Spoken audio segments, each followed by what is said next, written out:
오늘 이 본문의 말씀 마태복음 20장 1절로 16절의 말씀은 포도원의 품꾼들, 그 포도원 이야기인데요. 우리가 너무나도 잘 알고 있는 이야기 중에 하나인 것입니다. 우리 1절에 첫 절에 우리 다시 한번 첫 절을 한번 볼게요. 천국은 마치 품꾼을 얻어 포도원에 들여보내려고 이른 아침에 나간 집주인과 같으니라. 뭐라고요? 천국이 누구랑 같다고요? 집주인과 같다. 이것이 오늘의 결론입니다. 자, 오늘의 본문의 내용은 포도원을 비유로 설명하는 천국에 관한 이야기입니다. 사람들은 천국에 대해서 온갖 상상력을 동원해서 각각의 그 억측과 또는 학설을 쏟아내고 있어요. 많이 배웠던 사람들이 자기 자신의 나름대로, 어떤 사람은 천국을 부정하는 사람들이 있을 것이고, 어떤 현실적이지 못한 초자연적인 현실을 통해서 사람들에게 일어났던 마치 죽었던 자가 다시 살아나서 그 사람들이 이구동성을 하는 말들이 있어요. 그 사람들이 믿었건 안 믿었건, 하나님을 믿었건 안 믿었건, 죽었다가 깨어난 사람들이 입을 뱉는 천마디의 그 공통점들이 있습니다. 빛을 보았다, 터널을 보았다, 소리가 들렸다, 너는 지금 올 때가 아니다, 되돌아가라, 이런 소리가 들렸다. 아니면 어떤 환상을 자기가 보고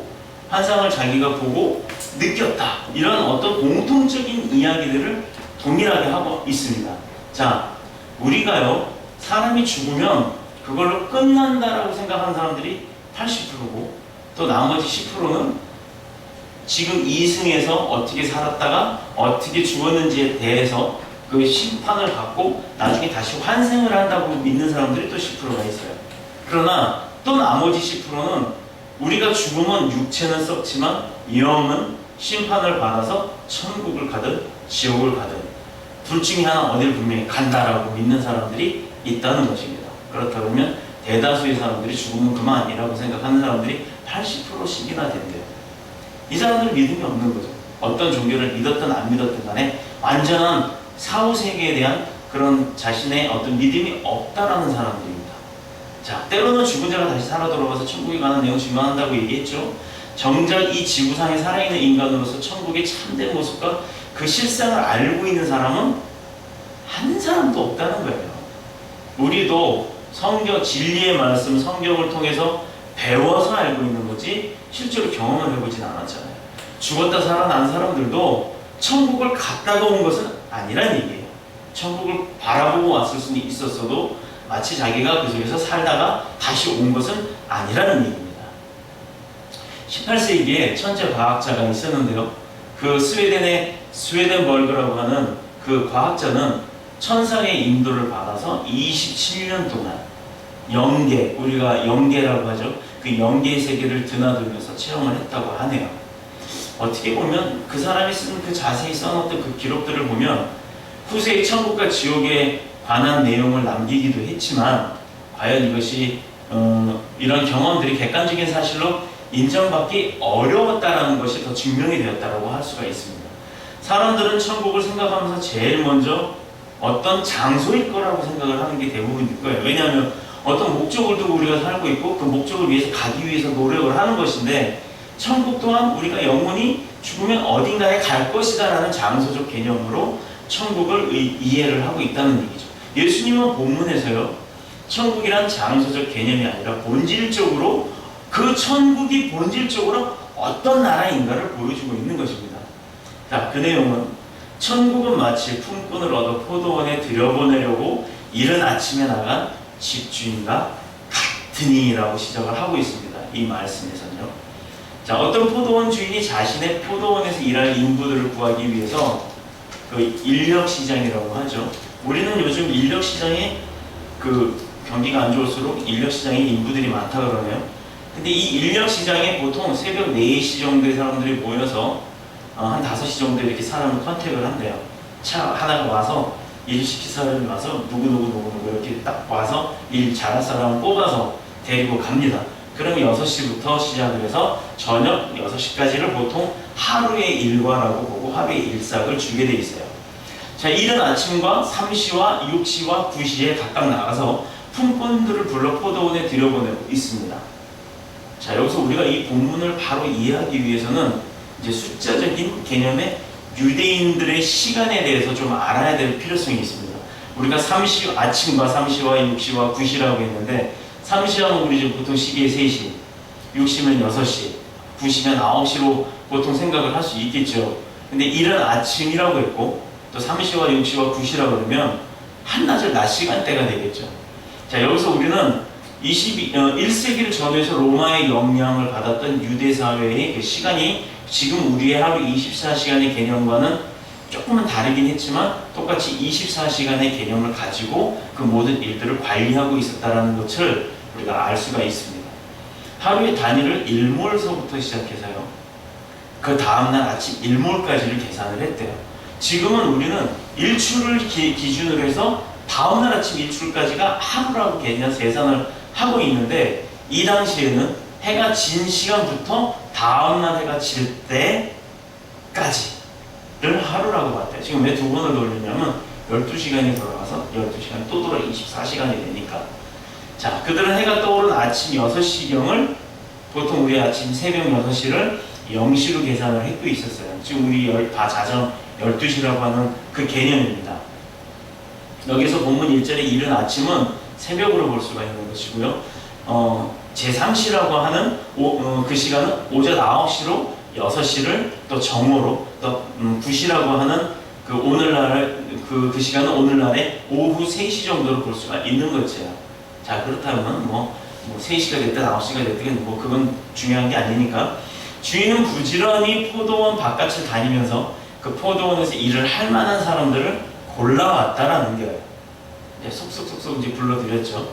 자, 그러나 우리가 상식적으로 생각할 때 이른 아침에 포도원에 들어와서 일을 하기 시작한 그 사람들은 하루의 일삭을 받을 때 그 12시간이라는 시간을 두면 많은 시간을 노동에 투자를 할 수가 있기 때문에 이런 사람들의 노동력은 대단히 값진 것이라고 볼 수가 있겠죠. 일을 많이 할 수 있으니까. 자, 그럼 3시로부터 표현된 오전 9시요. 오전 9시에 포도원에 또 들어온 사람들은 새벽부터 일한 사람들보다는 못하지만 그래도 오랜 시간을 일을 할 수가 있다라는 거예요. 9시에 와서 6시면 8시간 정도는 일을 할 수가 있다는 얘기가 되겠죠. 그렇다면 6시와 제9시에 포도원에 들어와서 일하는 일꾼들은 정오 12시와 오후 3시에 왔다는 얘기예요. 그럼 이 사람들도 그렇게 오전에 왔던 사람들하고 제3시에 불러왔던 사람들에 비하면은 많은 일을 할 수는 없을 거란 말이에요. 시간이 늦게 온 사람일수록 끝나는 시간은 동일하기 때문에 포도원에서 일을 하는 시간 자체는 줄어들 수밖에 없는 것이죠. 그런데 포도원 주인은 그런 거 개의치 않았어요. 새벽에 온 사람이나 오전에 온 사람이나 오후에 온 사람이나 저녁에 내려온 사람이나 뭐 신경을 쓰지 않고 나가보고 사람이 놀고 있다 그러면 데려왔습니다. 다 데려왔다는 거예요. 자, 여러분 같으면 내가 어느 일당을 주기로 하고 일을 시켜야 되는데 새벽부터 불러온 사람을 불러올까요? 아니면 오후부터 불러온 사람을 쓸까요? 여러분 같으면 어떻게 하겠어요? 다 새벽부터 할 거예요. 왜? 일을 많이 시키고 품삯을 줘야 되니까. 하루의 품삯을 받으려면 하루치 일을 해야 되니까. 우리는 뭔가를 주려면, 뭔가를 받으려면 어떤 대가를 놓고 요구를 하고 있다는 것입니다. 그런데 더 놀라운 사실은요, 제 11시에, 그것도 우리 시간대로는 오후 5시예요. 한 6시까지 일을 해야 되는데 오후 5시에 나가보니까, 포도원 주인이 나가보니까 또 일자리를 못 찾고 서성거리고 있는 사람들이 있었다는 얘기예요. 1시간만 더 지나면 그냥 해가 떨어지기 때문에 아무리 열심히 일을 했나 하더라도 1시간을 채우기가 힘든 그런 상황인데도 불구하고 포도원 주인은 그 사람을 왜 여기 와서 서성거리고 있느냐? 그랬더니 아무도 자기한테 일을 주지 않았다. 그래서 자기는 지금도 일거리를 찾고 있다라고 했더니 그러면 포도원 가자. 가서 일을 하자라고 데리고 가는 거예요. 그러니 이 사람은 얼마나 신이 났겠어요.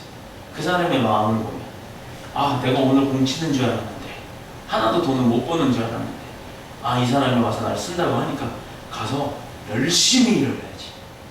근데 시간이 딱 보고 1시간만 일하면 끝나네? 라고 빈둥빈둥 대충대충 했겠어요? 아니면 그 1시간이라도 최소한 자기를 믿고 일을 채용해준 사람에 대한 고마움으로 더 열심히 일을 했겠어요?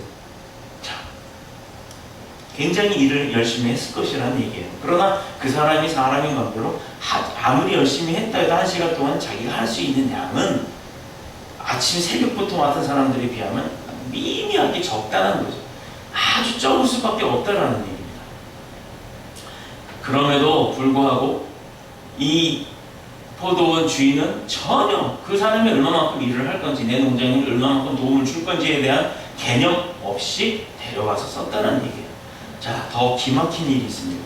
8절 이하에 보면요, 일꾼들에게 품삯을 지불하기로 약속을 했는데 제일 늦은 시간에 오후 5시에 포도원에 들어와 1시간만 일하고 하루의 일과를 마치게 된 일꾼에게 제일 먼저 품삯을 줬습니다. 얼마요? 1데나리온, 1데나리온을 줬다는 얘기예요. 자, 8절에 보면요, 저물매라고 표현된 것이 있는데 해가 서산에 떨어져 하루의 일과가 완전히 끝났다는 것을 의미하고 있습니다. 오늘날 잔업이니 뭐 야근이니 뭐 이런 거 하면서 뭐 다른 수당을 받고 밤새 불을 밝히고 계속해서 노동하는 오늘날의 시대와는 다르다는 것을 분명히 보여주는 거죠. 딱 정해진 거예요. 해가 지면 끝나는 거예요. 시계보다도 해가 딱 져서 앞이 깜깜하면 뭐 랜턴이 있겠어요? 전기가 있었겠어요? 일을 할 수가 없으니까 그냥 그만뒀겠죠. 자, 오늘날에 과는 완전히 그런 시간적인 개념에 있어서는 더 정확하게 지켜졌다는 것을 볼 수가 있습니다. 오늘 본문에서 중요한 내용은요, 오후 5시에 포도원에 들어와서 1시간밖에 일을 안 한 그 일꾼에게도 1데나리온을 이 포도원 주인은 주었다라는 사실이 중요한 것입니다. 자, 이 1데나리온을 본문 2절에 기록된 대로 오늘 내가 너희들과 계약을 해서 일을 시킬 건데 일을 하면 하루치를 1데나리온을 주겠다라고 얘기했어요. 자, 그러면요,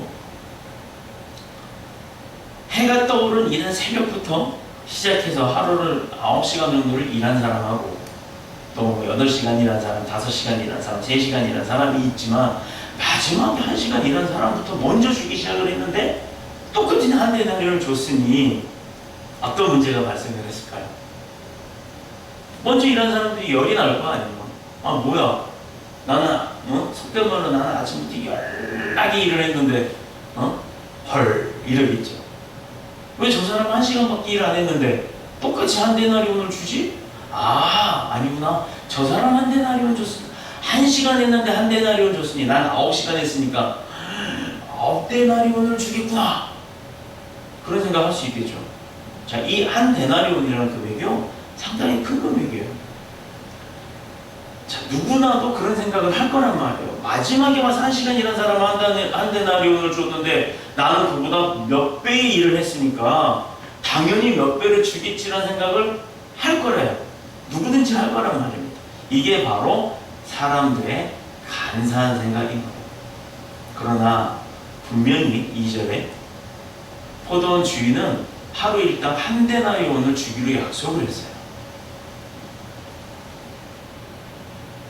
아무리 생각해봐도 포도원의 주인이 하는 일을 먼저 온 인부들은 이해를 할 수가 없는 상황이 됐던 거예요. 경영의 능력이라고는 전혀 없는, 그리고 아주 뭐 어리석고 무능한 그 포도원 주인이라고 생각을 했을 겁니다. 오늘날 우리가 어떤 뭐 큰 회사를 운영을 한다든가 아니면 작은 가게를 운영을 한다든가 뭐 그렇게 어떤 경영을 하고 있는 사람이 이 상황을 봤다 그러면 그런 사람들조차도 저 포도원 주인은 뭔가 사업가로서는 틀렸어 라고 생각을 했을 거예요. 자, 우리는 여기서 본문에 나오는 일꾼들에게 품삯을 지불하는 그 방법으로서 두 가지를 생각해 볼 수가 있어요. 첫 번째는요, 저녁 5시에 와서 일한 사람은요, 시간을 나눠볼게요. 1데나리온을 시간 근무를 한 걸로 하면 0.083데나리온을 줘야 돼요. 그러면 오후 3시에 포도원에 와서 일한 사람들에는 0.25데나리온을 줘야 되겠죠.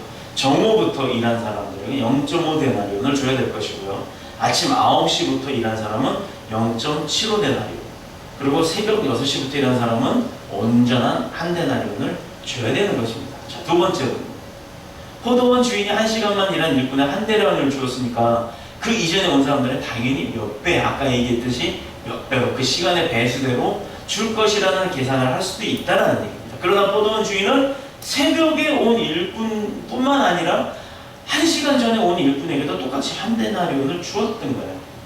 그랬더니 받고 나서 기대에 못 미치는 그런 한 데나리온을 받고 나니까 9시간, 10시간 이런 사람들은 불이 나는 거죠, 머릿속에서.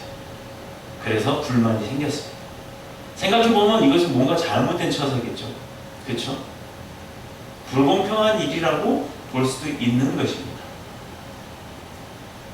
분명히 계약이 이루어져서 왔지만 포도원 주인 입장에서는 계약대로 실행을 한 거고 품삯을 받는 일꾼들 입장에서는 계약을 했지만 근로 시간에 대한 비중이 맞지 않기 때문에 각자의 마음 가운데는 불만이 생겨나기 시작했다라는 얘기예요.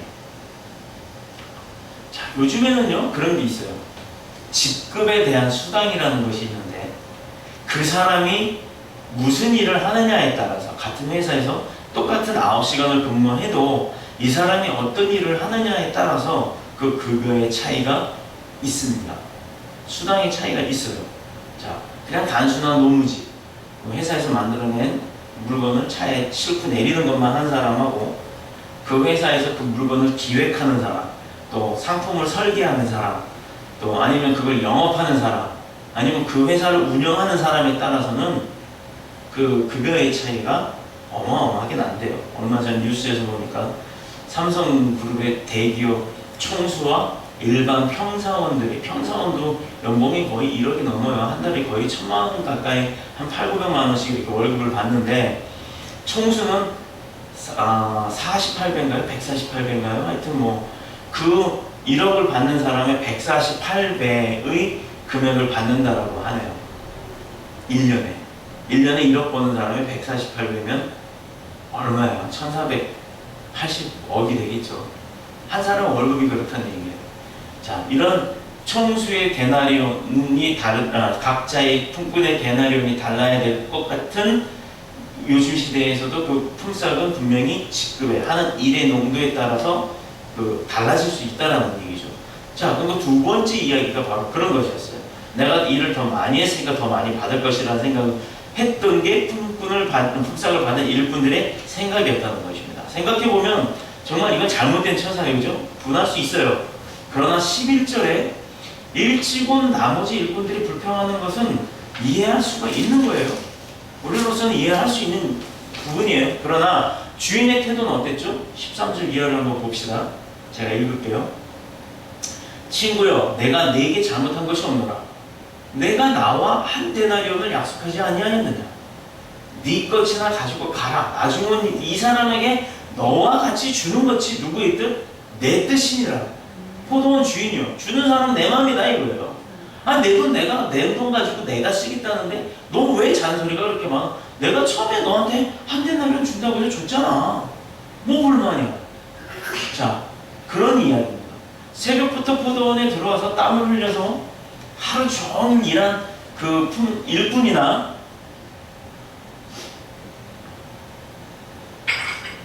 한 시간만 일하고 돌아가는 일꾼에게 동일한 품삯을 지급하는 것이 바로 그 포도원 주인의 뜻이라는 얘기예요. 그렇다 그러면요, 일몰 1시간 전에 5시에 나가서 일꾼을 데려온 것도 포도원의 뜻이라는, 포도원 주인의 뜻이라는 얘기예요. 자, 이 포도원 주인이 사실 머리가 나쁠까요? 나빠서 아침 9시에 부른 사람, 1시간 전에 부른 사람 똑같이 줬을까요? 자, 우린 여기서 주인의 계획된 생각이 있었고 그 주인의 자비로운 마음이 거기에서 드러나는 것을 우리가 찾아야 되는 것입니다. 늦게 포도원에 들어와서 일하는 자들을 불쌍히 또 여기고 먼저 온 자들과 같은 품삯을 주는 것이 포도원의 주인의 뜻이라는 사실을 우리가 깨달아야 하는 것입니다. 늦게까지 일을 찾지 못한 일꾼들은 하루 종일 기다림으로써 그 가족들을 먹일 일, 내 아이들, 내 아내, 오늘 내가 일을 못하고 가면, 빈손으로 가면 실망할 가족들을 생각하면서 얼마나 그 마음이 초조했겠냐고요. 그런 마음까지도 포도원 주인은 헤아렸기 때문에 사실상 쓸모가 없는 사람이라 할지라도 내가 베풀자 해서 데리고 온 것이라는 얘기예요. 이것이 바로 하나님께서 우리는 은혜요, 처음 된 자와 나중된 자를 구별 없이 사랑하시는 예수님의 마음인 줄로 믿습니다. 주인의 잘못 없어요. 주인은 잘못한 게 없어요. 그는 최초의 계약대로 한 데나리오를 정확하게 지급을 했습니다. 자기의 깊은 뜻을 따라서 임금을 지불하는 것이 불의가 될 수가 없는 거예요. 잘못된 생각이 될 수가 없는 거라고요. 그렇다면 포도원 주인은 누구냐고요? 그 포도원 주인이 누구겠어요? 품삯을 받은 일꾼은 누구를 가리키는 것입니까? 예수님은요, 공생의 3년 동안의 이 사역을 하면서 모든 사람들에게 직설적으로 너 잘못했다, 뭘 잘못했다, 너는 이렇게 하고 살아라 라고 하시질 않았어요. 항상 예수님은 어떤 상황에 누구의 질문이 있다 할지라도 어떤 상황에 대한 것은 항상 비유로 표현을 하셨습니다. 참 겸손하신 분이에요. 그 직설적인 말 한마디로 인해서 상처받을 사람들을 생각을 하셨던 거예요. 말을 잘 듣는 사람이건 말을 잘 듣지 않는 사람이건 예수님은 모두 다 내 백성이라고 생각했고 품으셨기 때문에 그런 사람들조차도 들을 때 상처가 되지 말라고 항상 어떤 상황은 비유로 이야기를 하셨습니다. 지혜 있는 자는 들을지어다. 그렇기 때문에 예수님의 말씀을 지혜로 받아들이는 자는 빨리 깨닫는 것이고, 지혜 없이 아둔한 자는 내가 몸소 체험하기 전에 내가 그 고통과 고난을 다 겪고 난 다음에 깨닫는 어리석음이 있다는 것이에요. 그래서 우리가 믿음을 갖고 살 때는 늘상 지혜를 구해야 되는 이유가 거기에 있는 것입니다. 하나님으로부터 받는 지혜 가운데 어떤 일을 내가 겪지 않고도 체험해서 미리 알아서 그것을 피해갈 수 있는 방법을 알려주시는 분이 바로 이 성경의 말씀을 통한 예수님의 사역이 지금도 이루어지고 있는 것이에요. 그렇기 때문에 예배가 중요한 것이고, 예배를 나오는 이유가 이런 말씀 가운데 내가 삶의 지혜를 얻기 위한 것입니다. 그런 지혜 있는 삶을 사는 저와 여러분이 되시기를 그리스도이신 예수님의 이름으로 축복합니다. 모든 일꾼에게 시간과는 관계없이 또 자기의 깊은 뜻에 따라서 임금을 지급한, 그럼 그 포도원 주인이 결국은 예수님에 비유할 수가 있겠죠. 그렇다면 품삯을 가지고 불만 불평을 가졌던 그 여러 종류의 사람들을 바로 우리로 비유를 할 수가 있는 것입니다. 오늘 본문을 주의 깊게 읽어보게 되면요, 중요한 사실 몇 가지를 알게 되는데, 첫 번째로 장터에서 일 없이 놀고 있는 사람들에게 일거리를 주었고 그들에게 또 주인의 뜻에 따라서 한 데나리온씩을 그 품삯이 지불되었다는 것이 무엇을 의미하냐면요, 포도원 주인의 자비로운 마음, 은혜로운 마음을 나타내고 있는 것이에요. 왜냐하면 3절과 7절에 놀고 있다는 것은 일거리가 없다는 것이고, 일거리가 없다는 것은 당시 경제 상황이 지금의 우리와 많이 비슷할 수도 있다는 것이에요. 자, 그렇다면 그 당시에 믿음 가운데 믿음이 투철했던 사람들이 살았던 고린도 시대나 또 에베소 교회가 에베소 시절이나 또 여러 가지 구약 시절이나 신약 시절에 예수님이 살았던 그때 당시에는 과학적인 기술이나 경제 발전 이런 거의 차이는 있을 수 있었어도 똑같이 사람이 사는 세상이었고 지금도 똑같이 사는 세상이고, 그때도 경기에 대한 여러 가지 도둑도 있고 환란도 있었고 장려도 있었고 또 우리에게 시기 질투하는 것, 믿음만 갖고도 핍박받는 것 그때도 있었고 전쟁도 있었고 지금도 똑같이 그 일이 이루어지고 있어요. 그렇다면 그 시대에 예수님이 살아계셨던 사역의 시대에서 예수님이 살아계셔서 그때의 시대에만 예수님의 사역이 이루어졌나요? 지금도 이루어지고 있다는 걸 우리가 깨닫고 믿어야 되는 것입니다. 그때나 지금이나 동일한 사역은 이루어지고 있고, 하나님은 그때나 지금이나 여전히 살아서 우리와 함께 하시면서 그 일들을 주관하시고 주장하시고 우리를 그 환난과 역경 가운데서도 구원해주고 계시다는 것을 믿는 저와 여러분이 되어야 한다는 것입니다. 장터에서 일 없이 놀고 있다는 그 사람들, 그것도 그렇게 해서 경제 상황이 그렇게 어려웠을 때도 그때나 지금이나 같다는 얘기예요. 그렇다 그러면 이 포도원 주인이 그들을 데려다가 단 한 시간만 일을 시키지 않았다면 그들은 굶어 죽을 수밖에 없는 상황이 될 수도 있었다는 얘기죠. 지금도 우리가 살면서요, 내 주머니에 돈 없다고 불평할 거 아니에요. 내가 지금 살기 어렵다고 불평할 거 아니에요. 그래도 난 잠잘 곳이 있고요, 그래도 나는 먹을 게 있어요. 잠잘 곳 없고 먹을 거 없는 사람도 지금 태반입니다. 길거리에 나와 쓰러져서 자는 사람들 많아요. 그런 사람들이 일하기 싫어서 저 사람 일하기 싫고 자기가 노력하지 않아서 저렇게 된 거야 라고 치부하죠. 저는요, 일본에서 생활할 때 우에노 공원이라는 곳을 자주 갔어요. 거기에 보면 우리가 흔히 얘기하는, 우리 예전 할머니들이 그런 얘기해요. 학고방 같은 집에서 산다. 이렇게. 학고가 뭐냐면 상전입니다. 상전. 자, 우리 무슨 뭐 마트 같은 데서 물건 사고 포장할 때 상자에 담아오죠. 종이 상자. 그런 상자가 조그만 게 있지만 냉장고나 뭐 에어컨 같은 거 이런 거 싣고 오면 큰 상자들이 있어요. 그런 상자들을 얼기설기 엮어서 만들어 놓고 그 안에서 사는 사람들이 있어요. 그걸 보고 학고방이라고 해요. 그렇게 작은 방을 갖다 우리 보통 학고방, 환자집 이런 걸 학고방이라고 했던 건데 그런 데서 사는 사람들이요 많았습니다. 우리는 공원 담벼락, 우리나라 덕수궁 그 담벼락 같은 길이에요. 거기에 공원 저쪽으로 길 건너 공원 쪽 건너편은 뭐 우리나라 강남가, 서울시 강남가 같은 그런 빌딩 숲이고요. 우에노 공원 뒤쪽으로는 완전히 판자촌과 같은 아주 재래촌이에요. 그런데 거기에 왜 사람들이 그러고 살까? 이 사람들이요 한때는 은행장도 있었고요, 한때는 대기업의 무슨 부장도 있었고요, 자기가 커다란 체인점을 했던 사장도 있었고 그렇습니다. 그 사람들이 왜 그러고 사느냐? 그 사람들이 노력을 안 했나요? 일을 안 했나요? 사회가요 그 사람들을 재기할 수 없게끔 만들어놨어요. 이 사람 사업을 하다 부도가 났습니다. 그래서 이 사람은 모든 빚이 쌓여있는 사람이라 빚쟁이기 때문에 아무것도 할 수 없도록 경제적으로 다 막아놨기 때문에 이 사람이 할 수 있는 것이 아무것도 없어요. 그렇기 때문에 그 사람은 자기가 그나마 할 수 있는 자기가 좋아하는 일 그런 거를 가지고 연주 같은 거 하면서 동전을 받아서 먹고 살아요. 자, 일본, 우리나라와 가까운 일본이 그랬습니다. 자, 우리나라의 경제가 일본과는 많은 차이가 있었는데 지금은 일본을 거의 따라갔다고 해요. 그러나 일본의 10년 전과 우리나라의 지금이 똑같이 이어져 오고 있다는 사실은 누구나도 부정을 할 수가 없는 사실입니다. 일본의 문물이나 문화, 기술들이 우리나라에 들어왔고 그런 일본을 보고서 우리나라가 경제 발전이 그대로 모방을 인한 경제 발전이 되었죠. 지금은 일본보다 앞선 기술들이 너무나도 많아요. 그러나 일본의 그 경제 상황이 우리나라에 그대로 이어져 오고 있어요.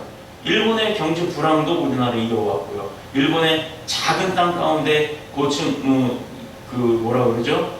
그걸 잊어버렸는데 마치 뭐 한 3평, 4평밖에 안 되는 땅에도 2, 3층짜리 집을 져서 한 가정이 살 수 있는 그런 작은 집들을 짓는 그런 게 일본은 참 많아요. 그런데 한국에도 요즘 강남이나 이런 쪽에는 땅이 좁으니까 단독주택 하나를 헐고 빌라를 짓는 게 아니라 2, 3층짜리 작은 협계주택을 짓는다라고 하네요. 자, 이런 문화들이 자꾸 따라오고 있어요. 지금 뭐 3,000% 빠지기는 했지만 그런 경영과 경제 논리에 비추었을 때 이 포도원 주인은 뭐 제대로 된 CEO는 아니란 얘기였다고 할 수가 있죠. 그러나 이런 주인의 마음을 헤아리지 못하는 그런 일꾼들, 우리 같은 평민들, 백성들이 하나님의 마음을 알지 못했던 것처럼 주인을 원망했고 악한 주인이라고 오해를 했던 것입니다.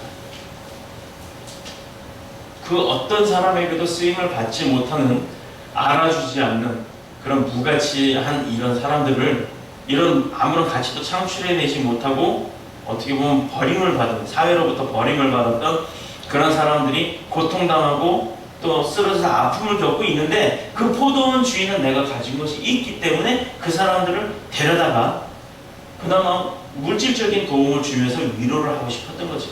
이게 바로 포도원 주인의 마음인 것입니다.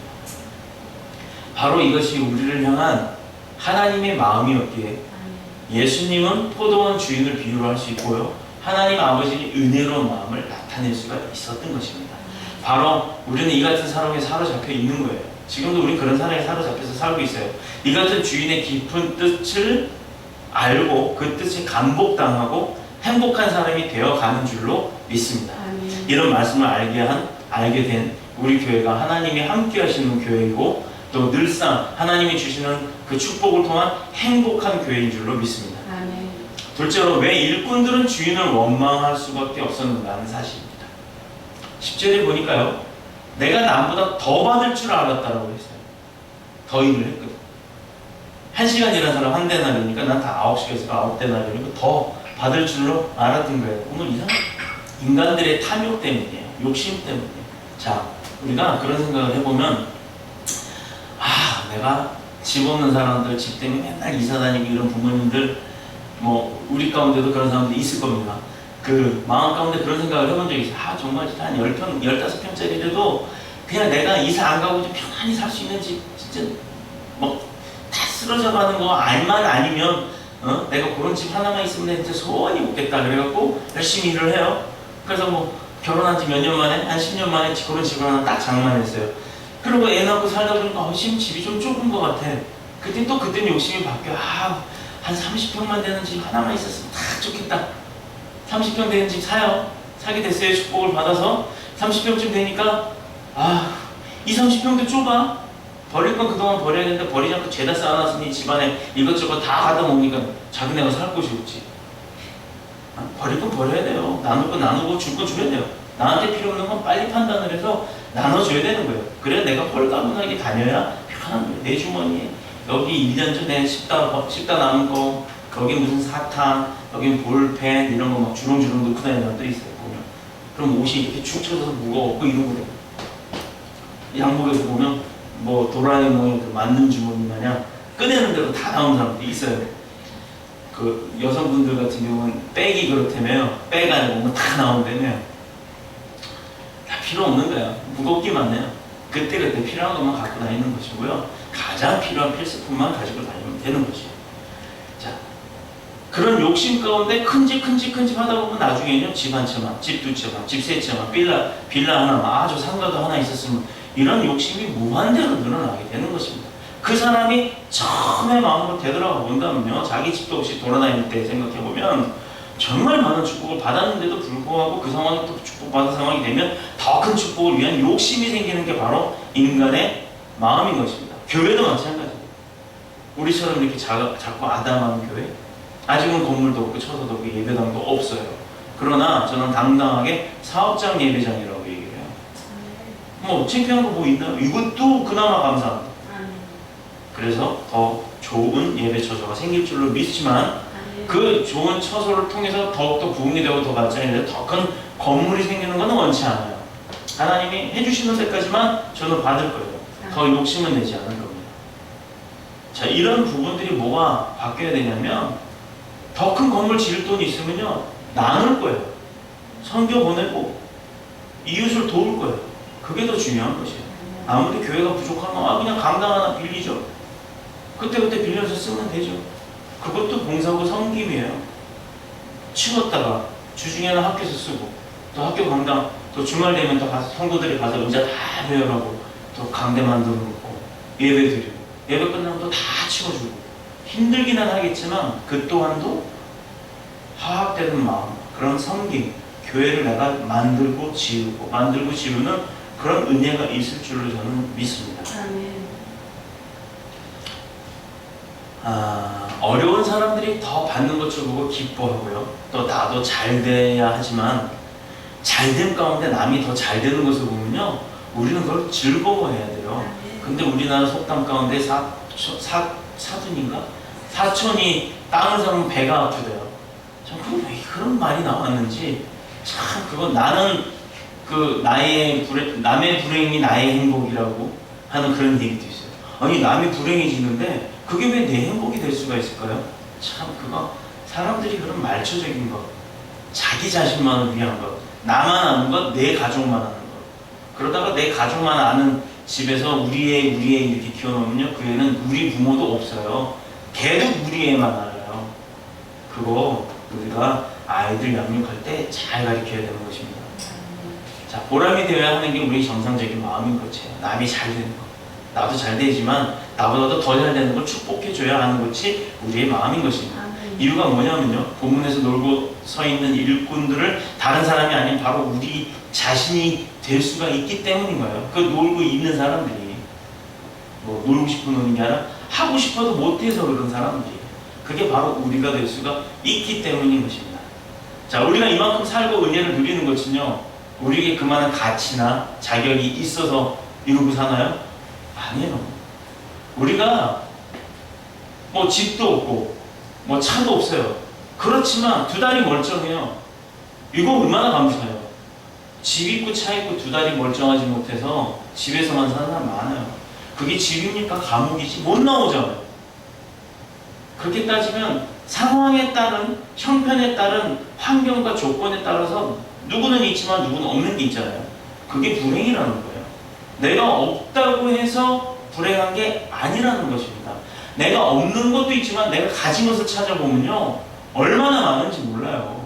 왜 그건 만족을 못하고 없는 것만 갖고 불행하다고 생각을 하는지, 이게 정말 아이러니하죠. 기묘한 일입니다.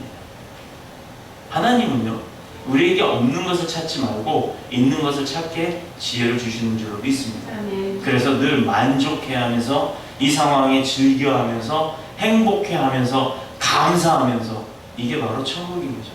내가 사는 이 삶이 만족함과 감사함이 넘쳐날 때 바로 그 삶이 천국인 거예요. 근데 반대로 똑같은 상황인데 없다, 불행하다라고 생각하면 바로 그게 지옥이 될 수밖에 없는 것입니다.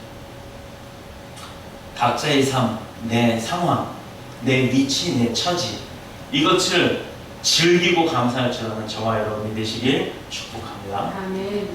그야말로 진흙 한 덩이로 하나는 귀히 쓸 그릇을 만들어요. 또 하나는 천하게 쓸 그릇을 만들어요. 똑같은 진흙 한 덩어리, 로마서 9장 1절의 말씀인데, 진흙 한 덩어리로 그릇을 빚는데 누구는 정성껏 만들어서 유약 바르고 그림 만들어서 몇억 원짜리 도자기를 만들어내는 반면에 누구는 초등학교 애들 차를 만들듯이 대충 만들어서 불감에 쓱 부어서 꺼내가지고 개밥그릇해요.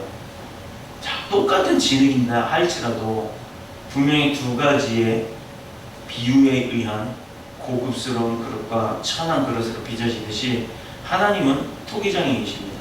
흙을 빚어서 우리를 만드셨어요. 우리 무지하게 많은 만상을 만들었지만 하나님은 우리를 어떻게 쓰시려고 만들었다고요? 개밥그릇 주려고 만들지 않았어요. 몇억 원짜리 도자기를 만드신 거예요. 여러분과 저가 그 몇억 원짜리 도자기가 되어 가야 되는 줄로 믿습니다. 그러기 위해서 우리가 배워야 되고요, 깨달아야 돼요, 그리고 나누고요, 실천해야 돼요. 제일 중요한 건 믿음 가운데 우리가 깨닫고 알아서 배웠다 그러면 이제 실천할 줄 아는 믿음의 변화가 일어나야 되는 거예요. 내가 주머니에 10,000원밖에 없다고 해서 이 10,000원 갖고 내가 오늘 할 것도 모자라는데 거리를 봤어요. 요즘은 가짜 거지도 많지만 진짜 도와주고 싶은 감동이 왔는데 실상 그게 거지가 아니라 할지라도 감동이 왔다 그러면 하나님이 주시는 감동이 맞습니다. 거지가 아니라 인지 아닌지는 우리가 벌써 지혜 가운데 하나님이 분별할 수 있게 해주시니까 그 마음이 왔다 그러면 도와야 되는 거예요. 근데 내가 쓸 거 생각해서 안 돕고 가는 사람들이 있어요. 그리고 차에 십자가 물고기 달고 다니는 분들 많아요.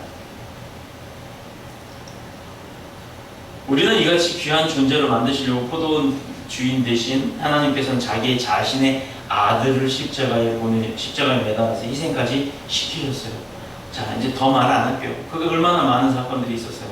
그리고 그게 무엇 때문인지 우리 너무나도 잘 알아요. 예수님 자신도 이 세상에 오신 목적에 대해서 말씀하실 때 내가 의인을 부르러 온 것이 아니요 죄인을 부르러 온다고 했고요. 마태복음 9장 13절. 아버지께서 아들을 보내신 목적을 그 말씀을 통해서 분명하게 나타내고 있다는 것입니다. 이와 같이 나중된 자로서 먼저 되고 먼저 된 자가 나중된 자로 먼저 된 자가 나중에 되리라는 이 말씀대로 우리는 하나님의 뜻에 따라서 그 큰 은혜를 입은 존재가 되었다는 사실인 것입니다. 이것이 가장 중요해요. 교회를 오래 다녔다고 내가 오늘 직분자라고 해서 그 믿음이 계속 키워져 나가는 줄 아세요? 아닙니다. 그 믿음을 이용하는 분들이 많아요. 우리 교회에서는 그런 분들은 저는 용납하지 않을 겁니다. 믿음을 이용을 하는 게, 믿음이 누구 것인데요? 내 것이죠? 누구로부터 받았나요? 하나님으로부터 받았어요. 그거 돈 주고 받았나요? 대가 드리고 받았나요? 헌금 들여가지고 믿음 많이 받고 헌금 적게 드리면 믿음 적게 받나요? 아니에요. 믿음은 똑같이 주시는 거예요. 헌금을 많이 드렸든 적었든 그건 상관이 없어요. 하나님은요, 그 사람이 나를 얼마만큼 보고 따르고 실천하고 나를 얼마만큼 아느냐를 중요시 하셨지, 그 사람이 얼마 벌어서 얼마 내고 그거 중요시 여기지 않으셨어요. 과거에 한 두 랩돈처럼 얼마나 그 사람 마음 가운데 그 진실함이, 그 성의가 얼마나 깊었느냐를 중요시하겠죠. 아니 이 자녀가, 내 부모가, 내 자녀가 나한테, 여러 자녀 중에 나한테 얼마만큼 마음과 관심을 쏟는 자녀니 그걸 중요시 여기지, 그런 자녀한테 유산을 더 주는 거예요. 근데 나가서 맨날 사고나치 안 주진 않겠죠. 그러나 안 주는 부모도 있을 거예요. 안 주지도 않겠지만 분명히 차이는 둘 수 있다는 얘기예요. 9시간이라는 사람 1시간이라처럼 똑같이 주질 않고. 자, 이것이 포도원 주인 되신 하나님께서 쓰임을 받거나 사랑받을 만한 그런 자격이 없는 우리들을 주인의 뜻에 따라서 은혜를 입는다는 것을 말하고 있는 것입니다. 우리에게 알려주고 있는 거예요. 하나님의 뜻에 따라서 우리가 은혜를 입는다는 거예요. 하나님의 뜻에 따라서 우리가 축복을 받는다는 사실입니다. 우리가 아무리 노력을 해도요, 하나님의 뜻이 아니면 축복이 없다는 얘기예요. 은혜가 없다는 얘기예요. 내가 은혜 받았다는 것 자체는 내가 받은 게 아니라 하나님이 주신 거라니까요. 하나님의 뜻에 내가 맞았기 때문에 주시는 거예요. 하나님의 뜻에 어긋나거나 하나님 때문에 위배되고 하나님이 원하는 길이 아닌 다른 길로 갈 때는요, 하나님이 주시는 것 내가 받지 못해요. 와야죠. 이 자리에 있어야 그 은혜를 받죠. 어디 가서 은혜를 받아요? 그래서 교회 열심히 섬기라는 것입니다. 당시 사람들에게 인정받지 못했던 세리와 돈 뺏어가는 세리와, 우리 경찰관들 되게 싫어하죠. 왜냐면 단속만 하고 잡아만 가니까 자기들도 잘못하고 많이 하면서. 세리와 창녀와 죄인들이 의인으로 자처하던 바리새인들보다 더 많은 지혜와 은혜와 긍휼을 받는 사실을 우리는 성경에서 알 수가 있습니다. 바로 그것이에요.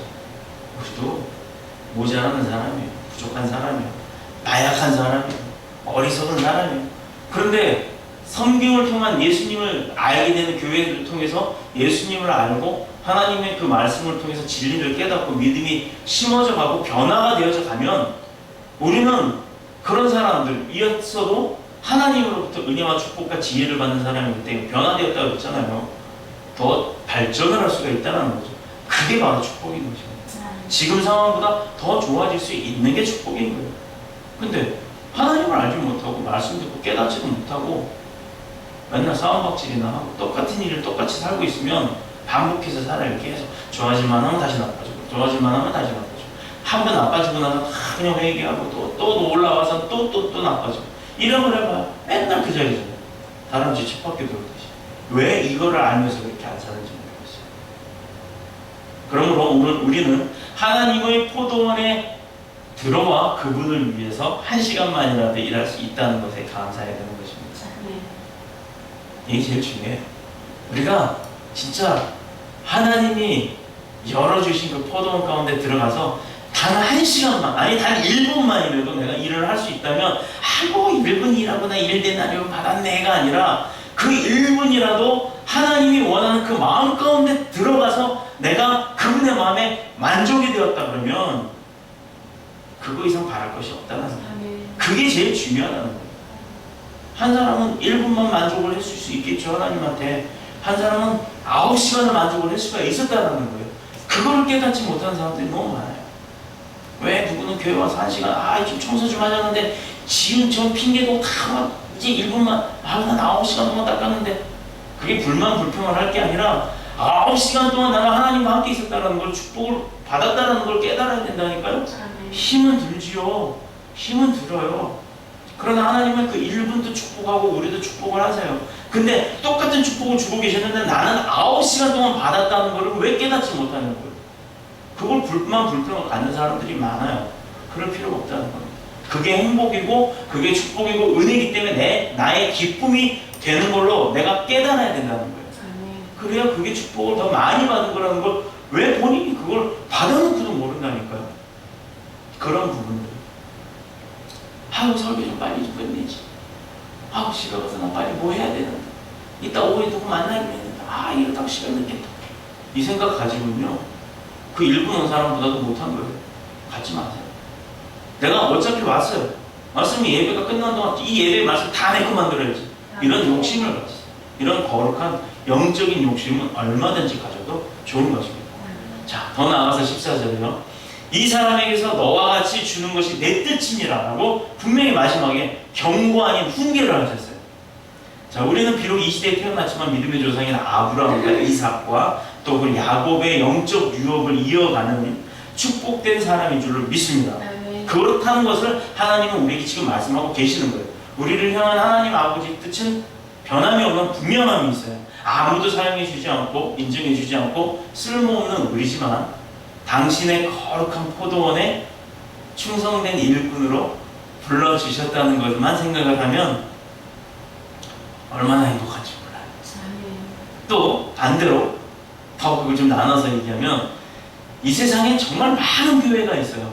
정말 작은 교회, 큰 교회, 1인 교회, 뭐 12교회, 100명, 300명 엄청난 교회가 있지만 이런 사실을 들을 수 있는 우리 더뉴스 복음교회에 나를 불러주셨다는 거에 대해서 정말 감사해요.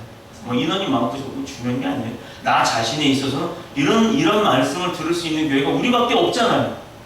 우리 교회밖에 없잖아요. 이 교회에서 내가 지금 이 말씀을 듣고 깨닫고 있다는 거에 감사해야 되는 줄 믿습니다. 그러므로 우리는 이 포도원의 주인 되신 하나님 아버지의 뜻에 감사하는 자가 되어야 될 줄로 믿습니다. 또 바로 이것이야말로 우리를 향한 하나님 아버지의 뜻인 줄로 우리는 믿습니다. 천국은 불쌍한 죄인들을 향한 하나님의 은혜로 충만한 곳이 되야죠. 그죠? 불쌍한 사람들 불러서 그 사람들을 진짜 하나님 그동안 고생했다 위로해주고 다독거려주고 다친 데 있으면 치료해주고 아픈 데 있으면 약 발라주시고 할 거예요. 아니 약도 안 발라주고 나아라 그럼 나을 거고 이미 천국에 들어가면 그 문을 딱 통과하는 순간 그동안 세상 가운데서 내가 짊어졌던 거 힘들었던 거 아팠던 거 억압됐던 거 억울한 거 분했던 거 슬펐던 거 아팠던 거조차 싹 다 없어지는 줄로 믿습니다. 동시에 이 받은 은혜에 감복하여 넘치는 감사가 충만한 곳이 또 천국이 되는 줄을 믿습니다. 결론은요, 내가 늘 충만한 은혜 가운데 감사함이 넘치면 내가 죽어서 천국 가기 이전에 살아서 이곳이 천국이 된다는 사실을 잊지 말아야 되는 줄로 믿습니다. 이게 바로요, 천국된 삶, 천국의 백성, 또 믿음 가운데 내가 스스로 기쁨 가운데 사는 것, 이거 자체가요, 내가 행복한 삶을 사는 거예요. 우리 교회가 바로 그런 행복한 교회가 되는 줄로 믿습니다.